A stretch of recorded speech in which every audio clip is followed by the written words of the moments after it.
Kyle Busch's big news is here. Jeff Gordon reiterates his support in Alex Bowman, and one of the oldest tracks in America is trying to ban racing. Welcome back to the Breaking Bob channel. Hope y'all are doing well on this Monday night. If you're new here, as always, hit that subscribe button. Always talking NASCAR and racing on a daily basis.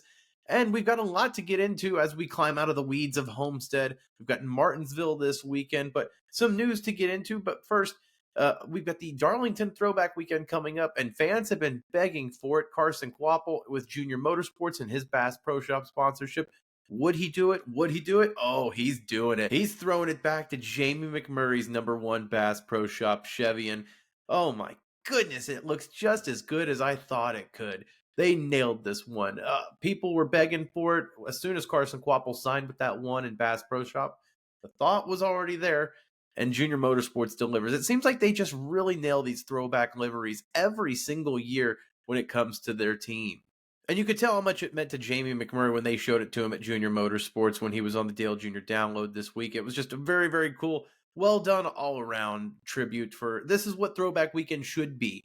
Moving on, last night at Homestead, Alex Bowman was the leader late before Kyle Larson ended up passing him. Bowman, of course, tagged the wall late, under 10 to go, as Larson was hunting him down. We all knew it was probably going to happen. It seemed almost inevitable, but there's still that pocket of fans that are just clamoring for Alex Bowman to lose his seat at Hendrick Motorsports, even finishing second to Kyle Larson at Homestead, where the top line, of course, is the way to go. People were still saying, oh, well, this is why Alex Bowman, he choked. Give the guy a break. But regardless, Jeff Gordon was one of the supporters of Alex Bowman. Of course, he was sitting on his pit box last night. You could see kind of the bittersweet Kyle Larson winning Alex Bowman defeat look on Jeff Gordon's face. And he was actually in support of Alex Bowman once again in the press conference after the Homestead race. Quote, "This is our guy. We're happy to see the 48 doing well. I know a very popular rumor is Justin Haley will eventually replace Alex Bowman in that 48. If not Connor Zillage, if not Carl Edwards, if not Dale Jr. It's everyone wants to replace Alex Bowman, it seems like. And like, the guy is running third in the point standing so far. He's only 3 points off of Kyle Larson in second place. So, give the guy some grace. Does he win as much of his teammates? No, but he's outrunning Chase Elliott consistently the last year and a half, it seems like. He's not the fourth guy at Hendrick anymore. Is William Byron definitely surpassed him? Yes. Kyle Larson? Yes. But Alex Bowman is not this just completely far off fourth guy like Ty Gibbs at Joe Gibbs Racing is right. But I'm glad to see Jeff Gordon once again coming out in support of Alex Bowman. They need to protect their assets at Hendrick Motorsports. This is the best four-driver lineup they've had in their entire history. You can debate it all you want. It's true. They're consistent. They show up every single week. You know what you're going to get. And Alex Bowman, again, third in the point standings. Let me know your thoughts down below about Jeff Gordon's comments with Alex Bowman. Do you agree? Do you think he should be replaced? I'm sure there's going to be some of you that do. And now for the main topic of today's video. It was highlighted today by Adam Stern of Sports Business Journal, but this was an article a few weeks ago by Nate Rao of Axios Nashville. And this is actually in my backyard. This is my hometown of Nashville. The Nashville Fairgrounds Speedway that is 121 years old. It's one of the oldest tracks in all of America. They're trying to ban racing at the fairgrounds. You heard me right. They're trying to ban racing at the Nashville Fairgrounds. Now, they tried to do this years ago, but the council showed up. They made it very hard to do this long term, and now they're trying to do it again, it sounds like. Reportedly, there is going to be momentum for a bill to be passed, or at least put forth through the council, to ban racing on the property of the Nashville Fairgrounds. Now, originally the fairgrounds was just the Speedway and the State Fair. Recently, Nashville SC, the Major League Soccer club, did build a new stadium right on the grounds next door to the Speedway. I mean, you can literally throw a football from the track to the stadium. It is that close.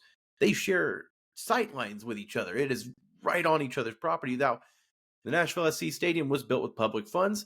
The Nashville Fairgrounds Speedway gave their blessing. They thought it would revamp a property that was falling apart respectfully. This is a racetrack that hasn't hosted a NASCAR event since 1984.